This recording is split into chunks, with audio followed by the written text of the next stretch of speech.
आप अपने घर में जहरीला तेल इस्तेमाल करते हैं या आप अपने घर में महफूज तेल इस्तेमाल करते हैं।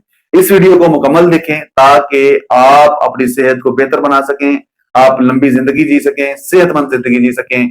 हमारे चैनल को सब्सक्राइब करें ताकि इस तरह की मुफीद वीडियोस आप तक पहुंचती रहें। कुकिंग के लिए कौन सा तेल इस्तेमाल करें? मैं हूं डॉक्टर हसन मुर्तजा और आप देख रहे हैं डॉक्टर हसन मुर्तजा ऑफिशियल। हम अपने खानों में बहुत ही अरसे से कुकिंग ऑयल इस्तेमाल करते आ रहे हैं, घी इस्तेमाल करते आ रहे हैं। हम जो चीजें इस्तेमाल करते हैं खाना पकाने के लिए, जो फैट इस्तेमाल करते हैं खाना पकाने के लिए, वो हम 3 सोर्सेज से हासिल करते हैं। वो वेजिटेबल फैट हो सकती है, वो एनिमल फैट हो सकती है और वो इंडस्ट्रियल ऑयल हो सकता है। इंडस्ट्रियल ऑयल वो फैट्स हैं, वो तेल हैं या घी हैं जो कि हमें मार्केट से मिलते हैं, जिनकी एड्स आती है टीवी के अंदर, जिनकी मार्केटिंग होती है। और ये 2 तरीके से बनाए जाते हैं, या तो कोल्ड प्रेस के साथ बनाए जाते हैं या हीटिंग प्रोसीजर के साथ बनाए जाते हैं। इंडस्ट्रियल ऑयल हीटिंग प्रोसेस के जरिए हासिल किया जाता है। हीटिंग प्रोसेस के जरिए 2000 डिग्री सेंटीग्रेड पे वेजिटेबल सोर्स को या सीड को हीट किया जाता है और इसको हीट करके ये तेल निकाला जाता है। तो जब इसको 2000 डिग्री सेंटीग्रेड से या इससे ज्यादा टेम्परेचर पे हीट किया जाता है तो इसकी ग़िज़ाइयत बिल्कुल खत्म हो जाती है। इसके बाद इसको ब्लीच किया जाता है ताकि इसका जायका, कड़वाहटपन या इसकी कोई स्मेल है तो वो खत्म की जाए। और उसके बाद इसमें एक बहुत ही मुज़र सेहत मिलावट की जाती है जो कि पाम ऑयल है। पाम ऑयल पाए जाने वाले तमाम वेजिटेबल ऑयल में सबसे सस्ता और सबसे घटिया किस्म का तेल है। हम किसी भी तेल को या किसी भी घी को घटिया क्यों कहते हैं? क्योंकि उसमें ट्रांस फैट पाए जाते हैं। ट्रांस फैट वो अज्जा हैं जो हमारे जिस्म के लिए निहायत मुज़र हैं, जाके शरीयानों में जम जाते हैं, जिसकी वजह से हमें मुख्तलिफ किस्म के मसाइल होते हैं।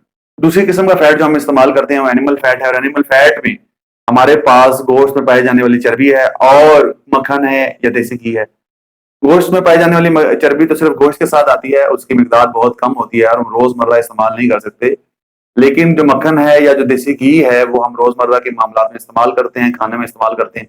और ये तमाम तर फैट्स और ऑयल जो कि हम इस्तेमाल कर सकते हैं या जो पाए जाते हैं, उनमें सबसे बेहतरीन किस्म का ऑयल है या घी है जो हम इस्तेमाल कर सकते हैं।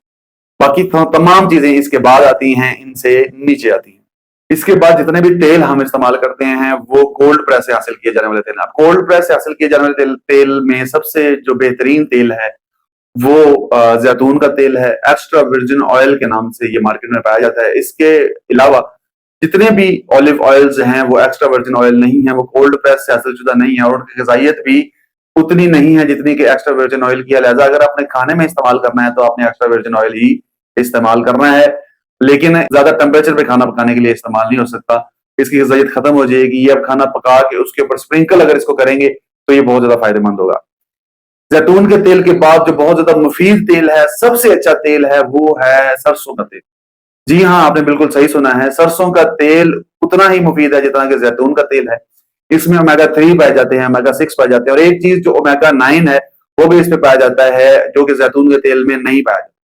ओमेगा 9 वो चीज है जिसको कि एरोसिक एसिड कहा जाता है, और पहले इस एरोसिक एसिड या ओमेगा 9 की वजह से ओमेगा सरसों के तेल को इस्तेमाल नहीं किया जाता था। कंसीडर ये किया जाता था कि ये नुकसानदेह है, लेकिन रिसेंट रिसर्च ने ये साबित किया है कि एरोसिक एसिड या ओमेगा 9 जो बहुत मुफीद है इंसानी सेहत के लिए और इसको इस्तेमाल जरूर करना चाहिए। इंडेक्स में जैतून के तेल के बाद सबसे जो मुफीद और अहम तेल है वो हमारे पास सरसों का तेल है। तीसरे नंबर पे हमारे पास नारियल का तेल है। नारियल का तेल पाकिस्तान में बहुत ज्यादा महंगा मिलता है, पाकिस्तान में तो ज्यादा नहीं पाया जाता, लेकिन आप इस्तेमाल कर सकते हैं और बहुत अच्छा तेल है, इसका जायका भी बहुत अच्छा होता है। चौथे नंबर पे जो तेल पाकिस्तान में पाया जाता है वो है कैनोला। कैनोला सरसों की ही किस्म है, लेकिन इसमें एरोसिक एसिड या ओमेगा 9 कम पाया जाता है। कैनोला से मतलब है कैनेडियन लो ऑयल एसिड, तो इसमें जो एरोसिक एसिड है वो कम पाया जाता है। इसलिए डेवलप किया गया था कि उस दौरान सरसों के तेल के हवाले से ये सोचा जाता था कि इसके अंदर एरोसिक एसिड ओमेगा 9 जो कि नुकसानदेह है वो पाया जाता है। लिहाजा उन्होंने एक ब्रीड डेवलप की जिसको कैनोला कहा जाता है। लेकिन कैनोला अब पाकिस्तान में भी काश्त होता है और ये बहुत अच्छा तेल है इस्तेमाल के लिए। इसके बाद हमारे पास सूरजमुखी का तेल है। सूरजमुखी का तेल भी अगर कोल्ड प्रेस के जरिए हासिल किया गया है तो बहुत मुफीद है। हमारे पास कॉर्न ऑयल है। कॉर्न ऑयल, मकई का तेल, छल्ली का तेल, वो भी अगर कोल्ड प्रेस से हासिल किया गया है तो वो भी बहुत मुफीद है। उसके बाद सोयाबीन ऑयल है, वो भी बहुत मुफीद है अगर कोल्ड प्रेस से, गर्ल्स की अगर कोल्ड प्रेस से किसी किस्म का भी तेल हासिल किया गया है वो बहुत ज्यादा मुफीद है, सिवाय इसके कि वो पाम ऑयल हो। पाम ऑयल चाहे कोल्ड प्रेस से हासिल किया गया है या हीटिंग प्रोसीजर से हासिल किया गया है, वो बहुत ज्यादा नुकसानदेह है, उसमें बहुत ज्यादा ट्रांस फैट्स पाए जाते हैं और वो बहुत नुकसानदेह है। ये वही पाम ऑयल है जो इंडस्ट्रियली अवेलेबल डाल्डा, मेजान, शान तलों के अंदर उसकी मिकदार को पूरा करने के लिए डालते हैं, और इस पाम ऑयल के साथ इन तेलों के अंदर मिलावट की जाती है, जिसकी वजह से हम ये इंडस्ट्रियल तेल जो हैं इनके इस्तेमाल को इंतहाई मुज़र सेहत करार देते हैं। उम्मीद है ये वीडियो आपके लिए बड़ी मुफीद रही होगी। लाइक करें, सब्सक्राइब करें। बहुत शुक्रिया।